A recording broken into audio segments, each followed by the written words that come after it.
Hey friends, welcome to last minute tuitions. आज हम देखेंगे DIT FFT। DIT FFT वही चीज है जो DFT करता है, मीन सेम आउटपुट देता है। ये हमने DSP में पहले भी देख चुका है। सेम जो DSP में हो रहा था वही यहाँ पे है। DFT में क्या होता है पता है?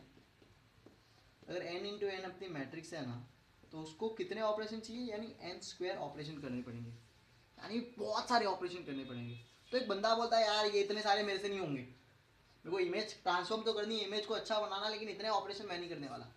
तो उसने निकाला फास्ट फोरियर ट्रांसफॉर्म। उसने क्या निकाला? Fast Fourier transform, DIT, decimation in time fast Fourier transform. अब इसमें क्या होता है, n इंटू एन मैट्रिक्स के लिए है ना, हमें n log to the base 2 n operation से लगते हैं। अब मुझे नहीं पता कि ये कितने होते, लेकिन इतना पता है कि n² से कम होते। मैं वैल्यू निकालने नहीं गया, I am sorry for that, but n² से कम ऑपरेशंस लगते हैं और बहुत कम लगते हैं। समझ रहे हो क्या? तो अब इसको सम्स कैसे सॉल्व करें हम वो देखते हैं। बेसिक्स तो क्लियर, लेकिन ये वीडियो देखने के पहले मैंने जो डिस्क्रिप्शन में DIT FFT का वीडियो जो DSP का डाला है उसको सबसे पहले देखिए, क्योंकि इसमें मैं प्रोसीजर बताने वाला हूँ, कैलकुलेशन और पूरा कॉन्सेप्ट मैंने DSP में बता चुका हूँ। तो अब मैं सजेस्ट करता हूँ, रिक्वेस्ट करता हूँ कि प्लीज़ पहले DIT FFT का वीडियो देखिए, और अगर आपने देख चुके तो आपको ये चीज़ बहुत ईजी पड़ने वाली है।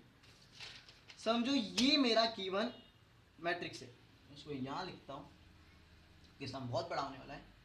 0 1 2 1 2 3 2 2 3 4 3 1 2 3। ये मेरा गिवन मैट्रिक्स है, तो हम इस पे FFT परफॉर्म करेंगे।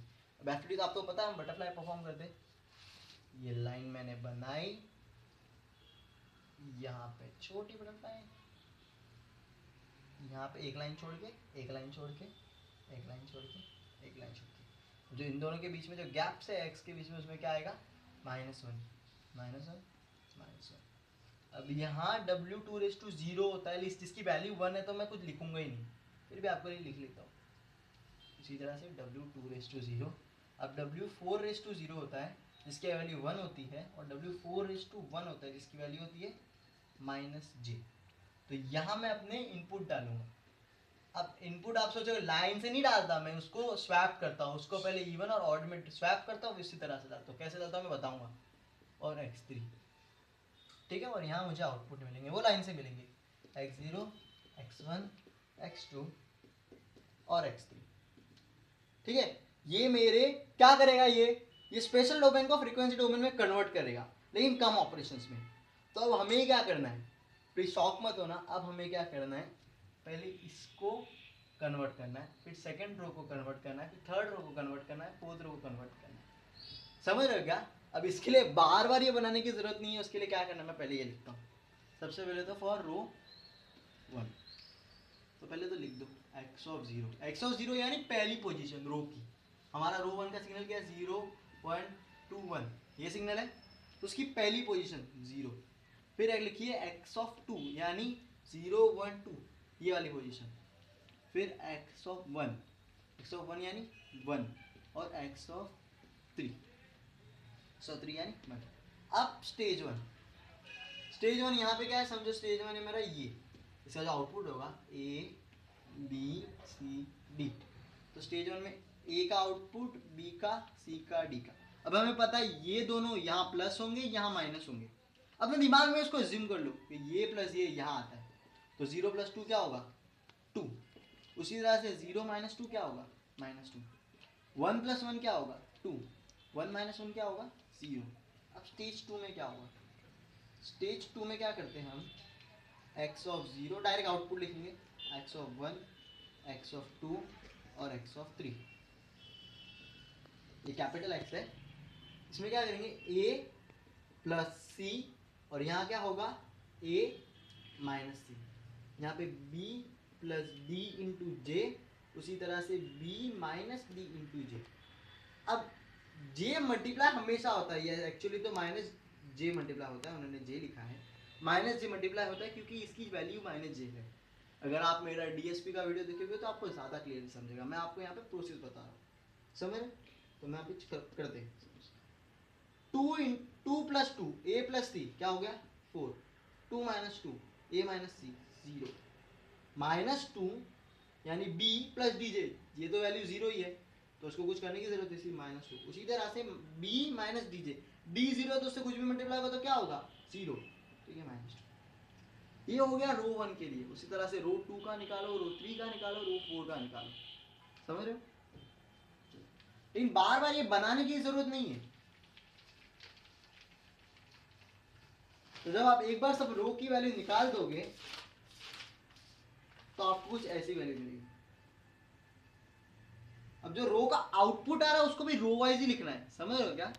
जो भी आउटपुट आ रहा है उसको रो वाइज लिखना है। तो पहले का आउटपुट आया 4 -2 0 -2, 8 -2 0 -2, 12 -2 0 -2, 8 -2 0 -2। तो ये मेरा आउटपुट आता है रोज का। अब क्या करना है, अब कॉलम वाइज वापस उन्हें लेना है, समझ रहे हो क्या? उसको कॉलम वाइज लिखना है। यानी अब मेरा सिग्नल क्या होगा, अब मेरा सिग्नल होगा 4 8 12 8, और उसको मैं लिखूंगा वैसे 4 12 8 8, और same procedure for column 1 stage 1 और स्टेज 2। अब ये प्लस ये, यहाँ पे a आएगा, ये b आएगा, ये c आएगा, d आएगा, a plus c, a minus c, b plus d into minus j, and b minus d into minus j. तो जब आप पूरा कॉलम, अगर आप यहाँ पे अच्छे से देखो तो मैंने कराया है, समझो इट। ये देखिए, ये मुझे रो मिला, फिर मैंने कॉलम को सॉल्व किया। पहले लिखा मैंने 4, फिर जो थर्ड वैल्यू होती है, क्योंकि हम लिखते हैं x 2 1 और 3, तो 4 लिखा, फिर मैंने 12 लिखा, फिर 8 लिखा, 8 लिखा, फिर इन्होंने सॉल्व किया। 12 प्लस 4 कितना होता है 16। उसी तरह से 4 माइनस 12 कितना होता है -8, 8 प्लस 8 16 होता है, 8 माइनस 8 0 होता है। जब मैं इन दोनों को प्लस करूंगा तो 32 मिलेगा, उसी तरह से इन दोनों को माइनस करूंगा तो 0 मिलेगा। -8 means b plus d into minus j, तो b मेरा ये है -8, d 0 है तो कुछ मैटर नहीं करता, तो -8 आ गया। उसी तरह से सारे कॉलम्स का निकालना, ये निकालना, ये निकालना, ये निकालना। जब आप सारे कॉलम्स का निकालोगे तो उसको कॉलम वाइज लिखना है। जैसे ये देखिए, मेरा पहला आउटपुट क्या था 32 -8 0 -8, तो मैंने उसको कॉलम वाइज लिखा। सेकंड का आउटपुट क्या था -8, हाँ ओके, तो यहाँ -8 आएगा। एक सेकेंड, 32 -8 0 -8, तो मैंने उसको क्या लिखा 32 -8 0 -8, तो यहाँ भी -8 आएगा, ठीक है? यहाँ 0 0 0 आएगा, यहाँ -8 0 0 0 आएगा। चलो, thank you so much video देखने के लिए। प्लीज लाइक करें, सब्सक्राइब करें, शेयर करें अपने दोस्तों को जिन्होंने ये वीडियो नहीं देखी हो। और आईपी बहुत इजी है, इसमें थोड़े कॉम्प्लिकेटेड टर्म्स तो है ही, पर आपको देखने पड़ेंगे। उसी तरह से मैंने आपको नोट्स बना के भेजे, नोट्स नीचे डिस्क्रिप्शन में है, जाके आप एग्जाम्पल्स और देख के सॉल्व कर सकते हो। That's it.